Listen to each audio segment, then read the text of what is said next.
Electric stone powder ball press is composed of 3 parts.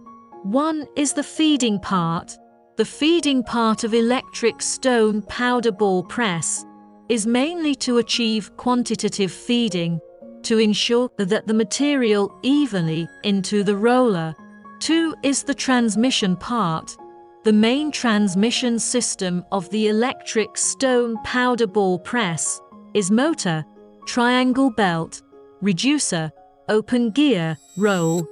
3 is the forming part, mainly refers to the main engine part of the marble powder ball press.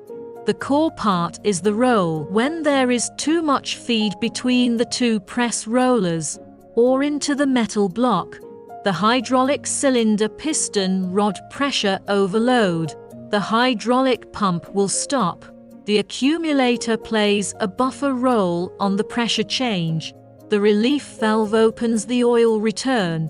The piston rod shift to increase the gap between the press rollers, so that hard objects through the press roller, so that the system pressure return to normal, can protect the electric stone powder ball press roll, is not damaged.